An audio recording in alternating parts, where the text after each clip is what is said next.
Hello foodies, welcome to cook with Sai Shubha channel.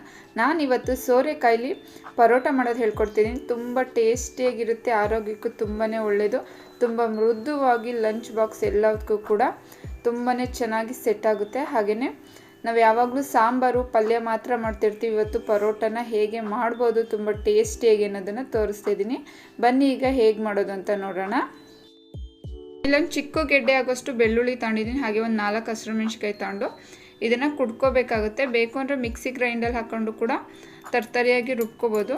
ಆದರೆ ಅದ್ರಲ್ಲಿ ಸ್ವಲ್ಪ ನುಣ್ಣಗಾಗುತ್ತೆ. ಈ ಥರ ಗೆಜ್ಕೊಳ್ಳೋದ್ರಿಂದ ತುಂಬ ತರ್ತರಿಯಾಗಿ ಬರುತ್ತೆ. ಅದು ಬಾಯಿಗೆ ಸಿಕ್ತಿರೆ ತುಂಬಾ ಚೆನ್ನಾಗಿರುತ್ತೆ. ಅದಕ್ಕೋಸ್ಕರ ನೋಡಿ, ಈಗ ಇದಾಯಿತು. ಇಷ್ಟು ತರ್ತರಿಯಾಗಿ ಗೆಜ್ಕೊಂಡ್ರೆ ಸಾಕು.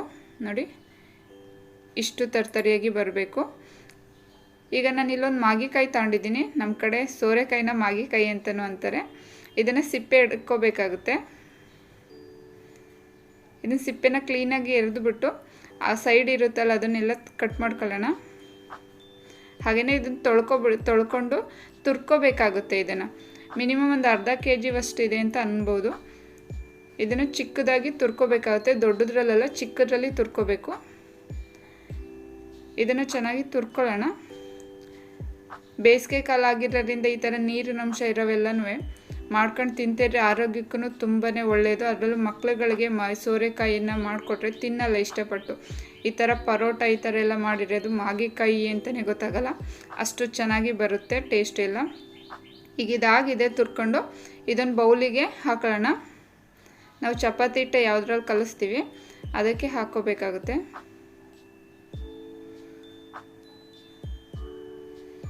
ಈಗ ಇದಕ್ಕೇ ಒಂದು ಚಿಕ್ಕದು ಈರುಳ್ಳಿನ ಸಣ್ಣದಾಗಿ ಕಟ್ ಮಾಡಿ ಹಾಕೋತಿದ್ದೀನಿ. ಬೇಡ ಅಂದರೆ ಸ್ಕಿಪ್ ಕೂಡ ಮಾಡ್ಬೋದು ಈರುಳ್ಳಿನ. ಹಾಗೆಯೇ ಒಂದು ಸ್ವಲ್ಪ ಸಾಂಬಾರು ಸೊಪ್ಪು, ಒಂದು ಚಿಕ್ಕ ಕಪ್ಪು, ಹಾಗೆ ನಾವು ಗೆಜ್ಕೊಂಡಿದ್ವಲ್ಲ ಅದನ್ನು ಕೂಡ ಹಾಕೊಳ್ಳೋಣ. ಇದಕ್ಕೇ ನಾನಿಲ್ಲಿ 2 ಕಪ್ ಆಗುವಷ್ಟು ಗೋಧಿ ಹಸಿಟ್ಟನ್ನು ಹಾಕೋತಾ ಇದ್ದೀನಿ.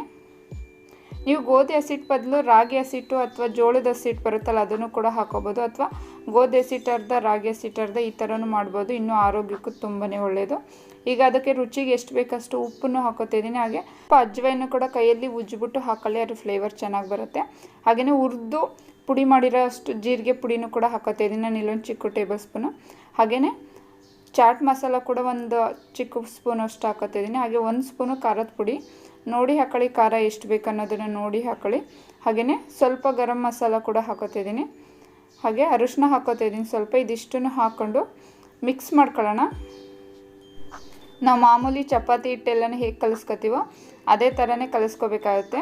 ಸೋರೆಕಾಯಲ್ಲಿ ನೀರಿರೋದ್ರಿಂದ ಫಸ್ಟು ಕಲಿಸ್ಬಿಟ್ಟು ಆಮೇಲೆ ಬೇಕು ಅಂದರೆ ನೀರು ಹಾಕ್ಕೊಳ್ಳಿ. ನಿಮಗೆ ಎಷ್ಟು ಜನಕ್ಕೆ ಮಾಡ್ತಾಯಿದ್ದೀರ ಅನ್ನೋದ್ರ ಮೇಲೆ ನೀವಿಲ್ಲಿ ಸೋರೆಕಾಯಿನ ತಗೋಬೇಕಾಗುತ್ತೆ.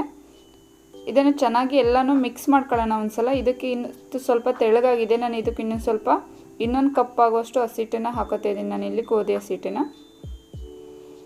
ನೀವು ಕಮ್ಮಿ ಮಾಡೋದಿದ್ರೆ ಮಾಗಿಕಾಯಿನ ಇಲ್ಲಿ ಕಮ್ಮಿ ಮಾಡ್ಬೋದು, ಅಥವಾ ನೀರಿನ ಅಂಶನ ಸ್ವಲ್ಪ ತೆಗೆದ್ಬಿಟ್ಟು ಕೂಡ ಹಾಕೋಬೋದು. ನಾನು ಇಲ್ಲೊಂದು ಸ್ವಲ್ಪ ಹಾಕ್ಕೊಂಡು 1 ಕಪ್ಪಷ್ಟು ತೊಗೊಂಡಿದ್ದೀನಿ. ಸ್ವಲ್ಪ ಹಾಕ್ಕೊಂಡು ಕಲಿಸ್ಕೊತಾ ಇದ್ದೀನಿ. ನಾನು ತಗೊಂಡಿದ್ದು 1 ಕಪ್ಪು ಫುಲ್ ಹಾಕ್ಕೊಂಡು ಕಲಿಸ್ಕೊಂಡಿದ್ದೀನಿ. ಒಟ್ಟಿಗೆ ಇಲ್ಲಿ ನಾನು 3 ಕಪ್ ಆಗುವಷ್ಟು ಗೋಧಿ ಹಸಿಟ್ಟನ್ನು ಹಾಕಿ ಕಲಸಿದ್ದೀನಿ. ಇದಕ್ಕೇ ಸ್ವಲ್ಪ ಒಂದು 2 ಟೇಬಲ್ ಸ್ಪೂನ್ ಆಗುವಷ್ಟು ಎಣ್ಣೆ ಕೂಡ ಹಾಕೊಳ್ಳೋಣ. ಜಾಸ್ತಿ ಏನು ಬೇಡ, ಸ್ವಲ್ಪ ಹಾಕೊಂಡ್ರೆ ಸಾಕು. ಹಾಕೊಂಡು ಒಂದ್ಸಲ ಚೆನ್ನಾಗಿ ಮಿಕ್ಸ್ ಮಾಡ್ಕೊಳ್ಳೋಣ. ಇದರಲ್ಲಿ ಮಾಗಿಕಾಯಿ ಹಾಕಿದ್ದೀವಿ ಅಂತಲೇ ಗೊತ್ತಾಗಲ್ಲ, ಅಷ್ಟು ಚೆನ್ನಾಗಿ ಟೇಸ್ಟಿಯಾಗಿ ಬರುತ್ತೆ. ಲಂಚ್ ಬಾಕ್ಸಿಗೆ ಎಲ್ಲದಕ್ಕೂ ಕೂಡ ಹಾಕ್ಕೊಡ್ಬೋದು. ಟೊಮೊಟೊ ಕೆಚಪ್ ಜೊತೆ ಅಥವಾ ಸಿಹಿ ಮೊಸರು ಬರುತ್ತಲ್ಲ ಅದ್ರ ಜೊತೆನೂ ಹಾಕ್ಕೊಡ್ಬೋದು. ತುಂಬಾ ಇಷ್ಟಪಟ್ಟು ಖಾಲಿ ಮಾಡ್ಕೊಬರ್ತಾರೆ ಬಾಕ್ಸನ್ನು, ಅಷ್ಟು ಚೆನ್ನಾಗಿ ಬರುತ್ತೆ ಟೇಸ್ಟಿಯಾಗಿ. ಈಗ ಕಲಿಸ್ಕೊಂಡು ಆಗಿದೆ, ಮಿಕ್ಸ್ ಮಾಡಿ. ಈಗ ಒಂದು 10 ನಿಮಿಷ ಹಾಗೇ ಮುಚ್ಚಿ ಇಟ್ಬಿಡೋಣ. ನೀವು ಬೇಕು ಅಂದರೆ ಹಾಗೆ ಡೈರೆಕ್ಟ್ ಕೂಡ ಮಾಡ್ಬೋದು. ಆದರೆ ಇಲ್ಲೊಂದು 10 ನಿಮಿಷ ಇಟ್ಟರೆ ಸೆಟ್ ಆಗುತ್ತೆ, ಚೆನ್ನಾಗಿ ಸಾಫ್ಟಾಗಿ ಬರುತ್ತೆ. ಅದಕ್ಕೋಸ್ಕರ ಮುಚ್ಚಿ ಇಟ್ಟೋಣ. ಈಗ ಇದಾಗಿದೆ ಒಂದು 10 ನಿಮಿಷ. ಇದೊಂದು ಸಲ ಚೆನ್ನಾಗಿ ಮಿಕ್ಸ್ ಮಾಡಿಕೊಂಡು ನಾವು ಮಾಮೂಲಿ ಪರೋಟ ಚಪಾತಿ ಎಲ್ಲ ಹೇಗೆ ಮಾಡ್ತೀವೋ ಆಳ್ತಿಲೆ ತಗೊಂಡು ಮಾಡ್ಕೋಬೇಕಾಗತ್ತೆ. ಕೈಗೆ ಅಂಟುತ್ತೆ ಅನ್ನೋದಿದ್ರೆ ಸ್ವಲ್ಪ ಎಣ್ಣೆ ಹಾಕ್ಕೊಳ್ಳಿ, ಇಲ್ಲಾಂದರೆ ಹಾಗೆ ಕೂಡ ಅರಿಬೋದು. ನೋಡಿ, ಈ ಥರ ಉಂಡೆ ಮಾಡಿಕೊಂಡು ಇದನ್ನು ಹರ್ಕೋಬೇಕಾಗುತ್ತೆ.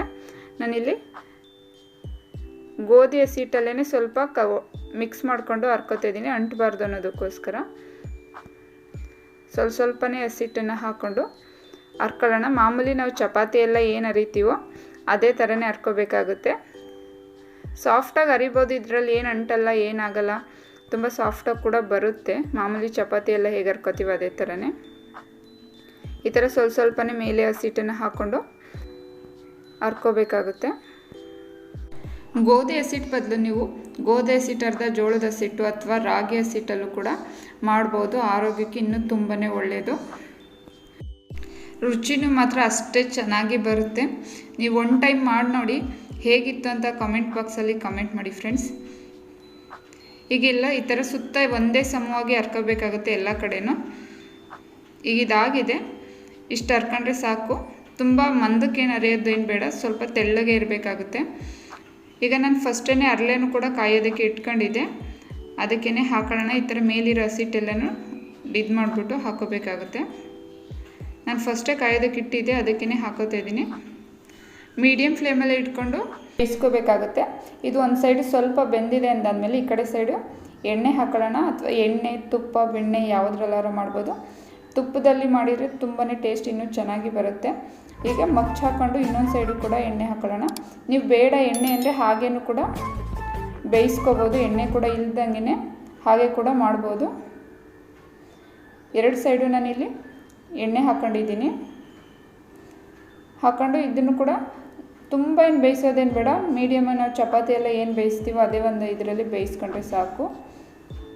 ನೋಡಿ ಎಷ್ಟು ಚೆನ್ನಾಗಿ ಬಂದಿದೆ ಅಂತ. ಕಲರು ಕೂಡ ಅಷ್ಟೇ ಚೆನ್ನಾಗಿದೆ, ಟೇಸ್ಟು ಕೂಡ ಅಷ್ಟೇ ಚೆನ್ನಾಗಿ ಬರುತ್ತೆ. ಈಗ ಇದಾಗಿದೆ, ಇದನ್ನು ತೆಗೆದು ಒಂದು ಪ್ಲೇಟಿಗೆ ಹಾಕೊಳ್ಳೋಣ. ಇದೇ ಥರ ಎಲ್ಲ ಪರೋಟನೂ ಕೂಡ ಬೇಯಿಸ್ಕೊಳ್ಳೋಣ. ತುಂಬಾ ಮೃದುವಾಗಿ ಬರುತ್ತೆ. ನೀವು ಮಧ್ಯಾಹ್ನದವರೆಗೂ ಇಟ್ಟು ತಿಂದ್ರೂ ಕೂಡ ಅಷ್ಟೇ ಸಾಫ್ಟಾಗಿ ತುಂಬಾ ಚೆನ್ನಾಗಿ ಬರುತ್ತೆ. ಇಲ್ಲಿ ಸಿಹಿ ಮೊಸರು ಹಾಗೆ ಟೊಮೊಟೊ ಕೆಚಪ್ ಜೊತೆ ಸರ್ವ್ ಮಾಡ್ತಾಯಿದ್ದೀನಿ. ಮೊಸರಿಗೆ ಸ್ವಲ್ಪ ಸಕ್ಕರೆ ಹಾಕ್ಬಿಟ್ಟು ಕೊಡಿ, ಅದು ಟೇಸ್ಟ್ ಇನ್ನೂ ತುಂಬಾ ಚೆನ್ನಾಗಿ ಬರುತ್ತೆ. ಇಲ್ಲ ಹಾಗೆ ಕೂಡ ತಿನ್ಬೋದು.